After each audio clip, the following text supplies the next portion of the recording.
You know that feeling when you finally get something you've been wanting for so long? Maybe it's a new phone, a promotion at work, or even just a perfect day with someone you love. For a moment, everything feels complete. You think to yourself, this is it. This is what happiness feels like. But then, almost without warning, that feeling starts to fade. The new phone becomes just another device. The promotion brings new stress. Even that perfect day becomes just a memory. And you find yourself searching again, wanting again, chasing again. Why does this keep happening? Why can we never seem to hold on to satisfaction? Before we dive deeper into this mystery, if you're curious about understanding life through the lens of ancient Buddhist wisdom, please subscribe and hit that notification bell. This channel exists to make these profound teachings accessible, practical, and relevant to your daily life. And if today's exploration resonates with you, leave a comment below sharing your own experiences with seeking and finding. Your stories help build our community of mindful seekers. Now, let me tell you something that might challenge everything you've been taught about why you're here. There's a teaching in Buddhism that says the human realm is not meant for pleasure, but for awakening. When I first heard this, I'll be honest, it felt harsh, almost cruel. We're told our whole lives to pursue happiness, to find comfort, to enjoy ourselves. Isn't that what life is supposed to be about? But the more I studied Buddhist philosophy, the more I realized this teaching isn't pessimistic at all. It's actually the most liberating truth you could ever encounter. The Buddha taught that among the 6 realms of existence, the human realm occupies a very specific and precious position. There are realms above us where beings experience constant pleasure, and realms below where beings experience constant suffering. But humans? We're right in the middle. We have just enough suffering to motivate us to seek something deeper, and just enough comfort to actually practice and transform. This isn't an accident. It's the perfect training ground for consciousness itself. There's a parable the Buddha shared that captures how rare and precious this human birth truly is. Imagine a blind turtle living at the bottom of a vast ocean. Once every 100 years, this turtle rises to the surface. Now imagine a golden ring floating somewhere on that ocean's surface, moved randomly by wind and waves. The Buddha said that getting a precious human birth is even more rare than that blind turtle surfacing exactly through that golden ring. Think about those odds. Out of all possible forms of existence, you got this one. You got the opportunity to be human. But here's the question that naturally follows. If human birth is so incredibly rare and precious, why is it so difficult?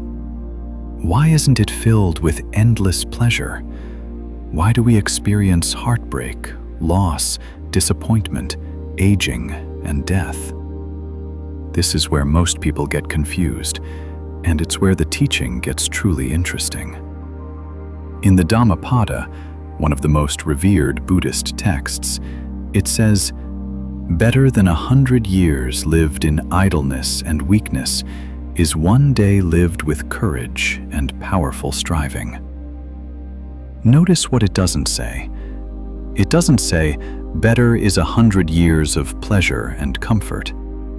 The value isn't in how much we enjoy, but in how much we awaken.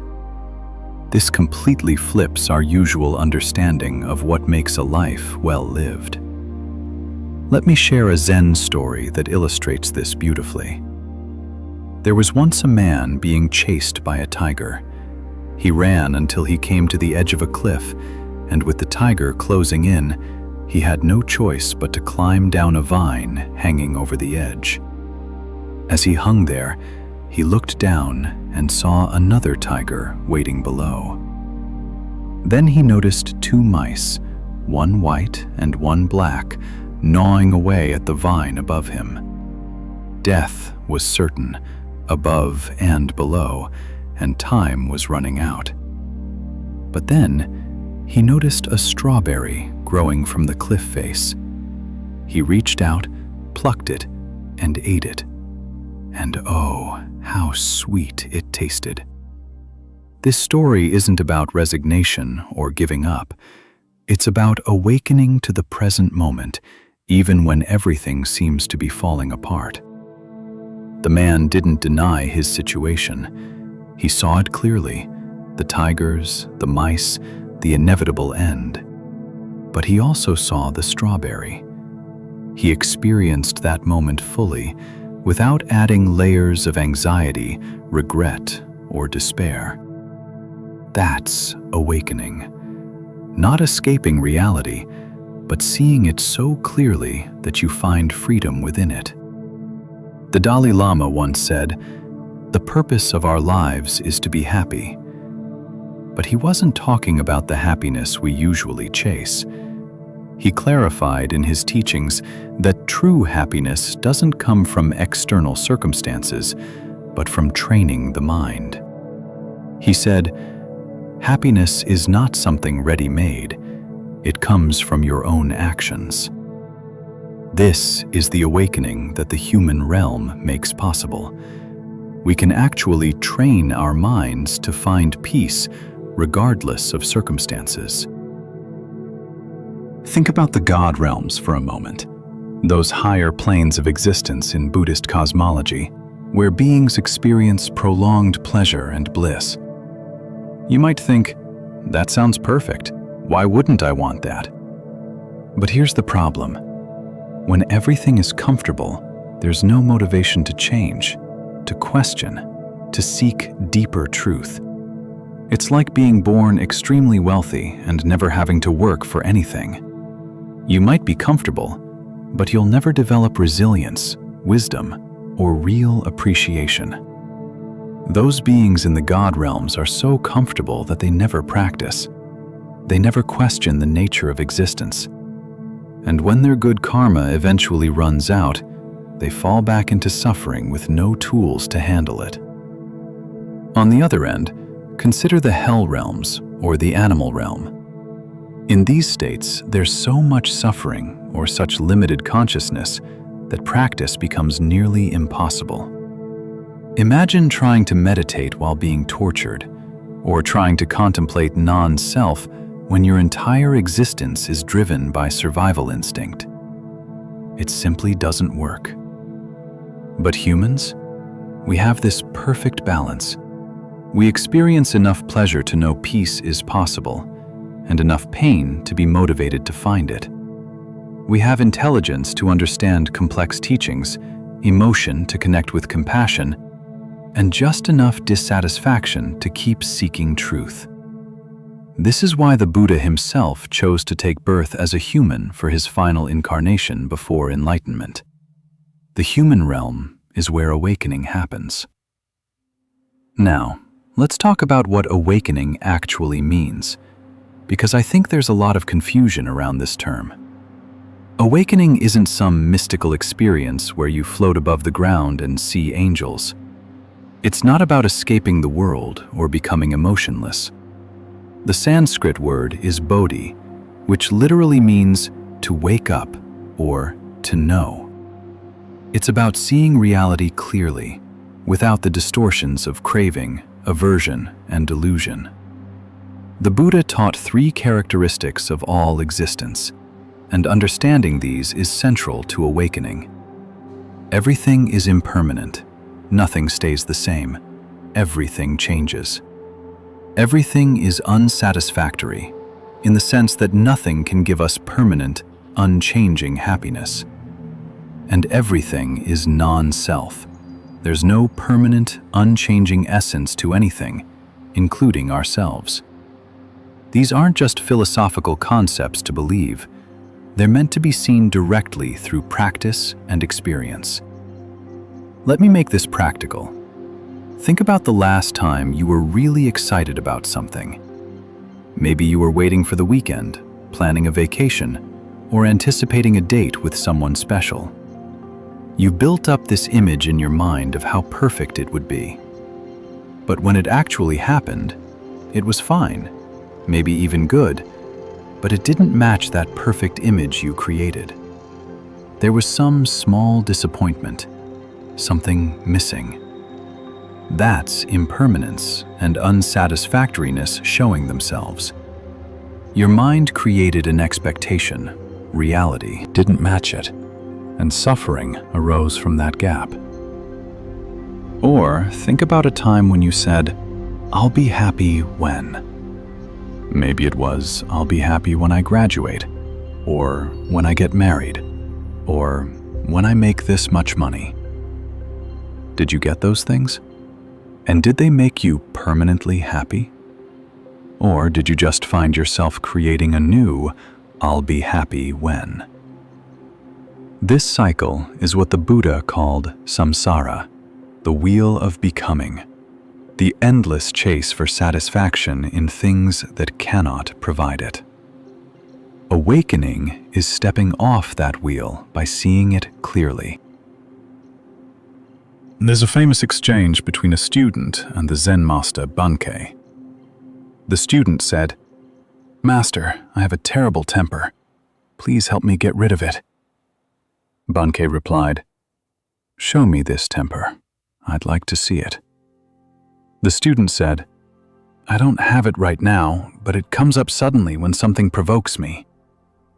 Bankei smiled and said, "Then it cannot be your true nature. If it were, you would have it all the time.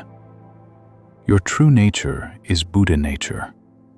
This temper is something that arises temporarily based on conditions." The student awakened in that moment to the difference between what he truly is and the temporary states he experiences. This is what practice in the human realm allows us to see. We can observe our minds. We can watch thoughts arise and pass. We can notice how suffering comes not from events themselves, but from our relationship to those events. A breakup is painful, yes, but much of the suffering comes from our story about what it means, from clinging to how things were or how we wanted them to be. When we see this clearly, we gain freedom. Not freedom from pain, but freedom within it. The Buddha said in the Dhammapada, "All that we are is the result of what we have thought. The mind is everything. What we think, we become." This is both sobering and empowering. Sobering because it means we can't blame our suffering entirely on external circumstances. Empowering because it means we have the power to transform our experience through transforming our minds. Thich Nhat Hanh, the beloved Vietnamese Zen master, taught about mindfulness not as some special state, but as simply being awake to the present moment. He would say, "Drink your tea slowly and reverently, as if it is the axis on which the world Earth revolves. Only this moment is life." This is awakening in action. Not some distant goal, but this moment, this breath, this step. When you're truly present, fully awake to now, suffering loses its grip, because suffering lives in the past and future, in memory and anticipation.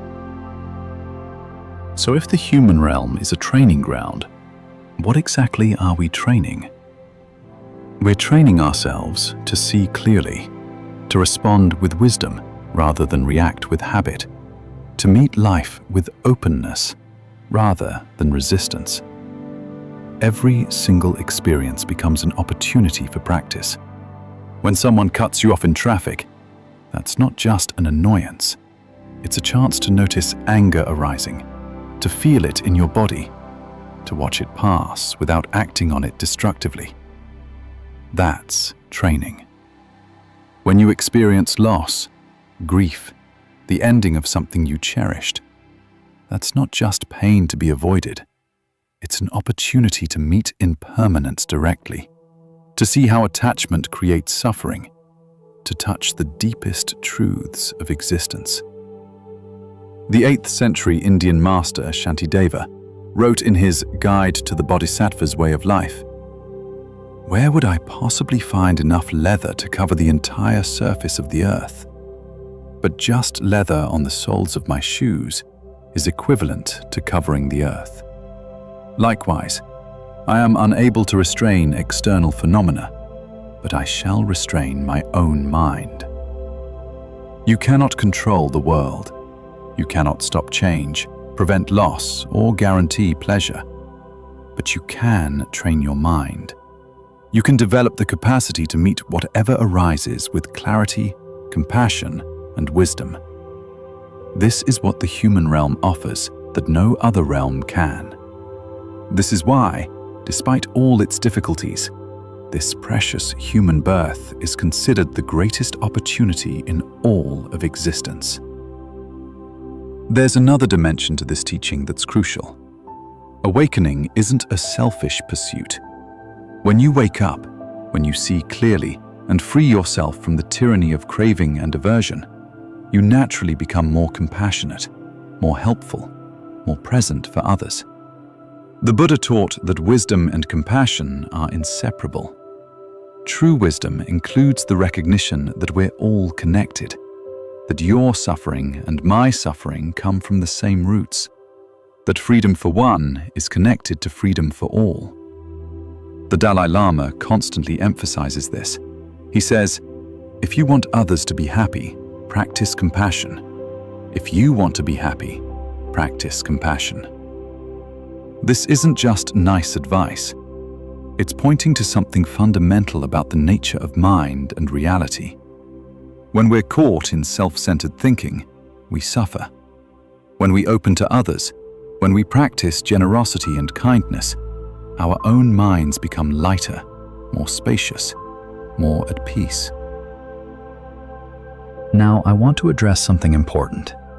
This teaching that life is for awakening rather than pleasure doesn't mean you should reject joy or become ascetic or joyless. The Buddha himself rejected extreme asceticism after practicing it for years.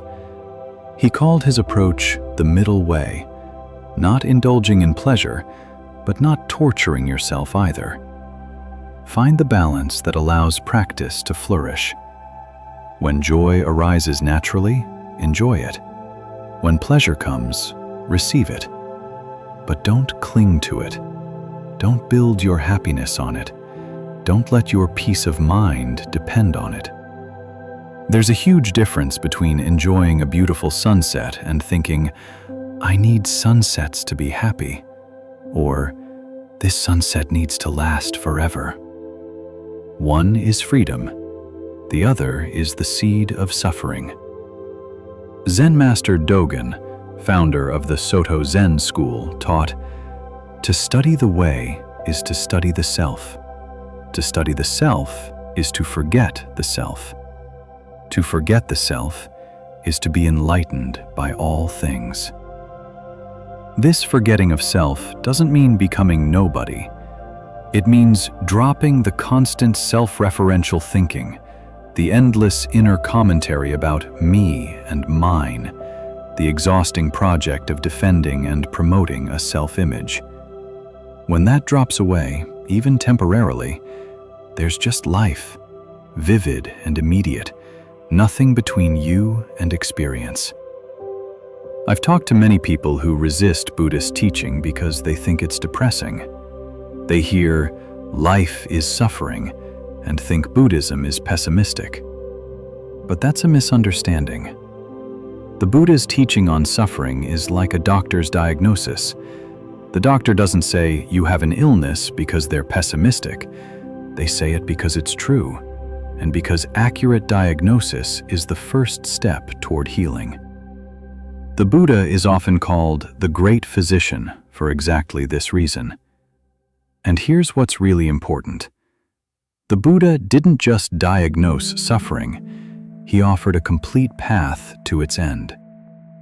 The Four Noble Truths don't stop at there is suffering. They continue, there is a cause of suffering, there is an end to suffering, and there is a path that leads to the end of suffering. This is incredibly optimistic. It says suffering is not ultimate, not permanent, not inevitable. It can be understood, it can be transformed, it can be transcended. But, and this is crucial, that transcendence doesn't come from rearranging external circumstances. It comes from awakening, from seeing clearly, from transforming the mind. And the human realm, with its mixture of pleasure and pain, comfort and challenge, joy and sorrow, gives us exactly the conditions we need for that transformation. There's a sense of urgency in Buddhist teaching that I find motivating rather than frightening. The Buddha taught his monks to reflect on death regularly, not to be morbid, but to remember that time is limited. In the Satipatthana Sutta, he taught meditation on death as one of the most powerful practices for awakening. When you truly internalize that this life will end, that you don't know when, that this precious opportunity won't last forever, something shifts. Suddenly, petty concerns lose their grip. Suddenly, what matters becomes clear. A Zen master was once asked, "What is the most important thing?" He replied, "Not to waste time." The student pressed, "What should I do then?" The master said, "Wake up." Every moment you spend lost in distraction, caught in resentment, drowning in worry about the future or regret about the past, is a moment of this precious human life slipping away. I don't say this to make you anxious, but to inspire you to live with intention, to practice with dedication, to treat each day as the gift that it is. So what does this actually look like in practice? It means bringing awareness to your daily life. It means noticing when you're operating on autopilot and choosing to wake up. It means feeling your breath, sensing your body, observing your thoughts without being swept away by them. It means practicing kindness even when it's difficult. It means sitting in meditation, training your mind to be present and steady. It also means being honest about suffering when it arises, not bypassing it or pretending everything is fine, but actually turning toward difficult experiences with curiosity and courage. What is this feeling? Where do I sense it in my body? What thoughts accompany it? Can I be with this without adding layers of story and resistance? This is how we transform suffering into wisdom. As we come to the end of our time together today, I want to leave you with this reflection. You weren't born to be comfortable. You weren't born to accumulate pleasures or avoid all pain. You were born to wake up, to see clearly, to free yourself and help free others. This human life, with all its challenges and all its beauty, is the perfect vehicle for that awakening. The 14th century Tibetan master Longchenpa wrote, "Since everything is but an apparition, perfect in being what it is, having nothing to do with good or bad, acceptance or rejection, one may well burst out in laughter. When you truly see the nature of things, there's a lightness, a joy that doesn't depend on circumstances. That's what this practice offers. So I invite you to experiment with this teaching.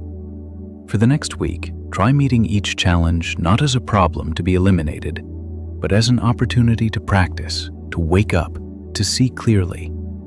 Notice when you're chasing pleasure or running from pain. Notice when you're lost in thoughts about past or future. And in those moments, gently come back to now, to breath, to presence. This is the training ground. This is why you're here. If this video has given you something valuable, please like it and share it with someone who might benefit from hearing this message. Subscribe if you want more content exploring Buddhist wisdom in depth. And, most importantly, don't just consume this information. practice it. Test it in your own life. The teachings only come alive when you actually apply them. Thank you for spending this time exploring these deep questions together. May you use this precious human life wisely. May you awaken fully, and may your awakening benefit all beings. Until next time, stay mindful, stay curious, and keep practicing.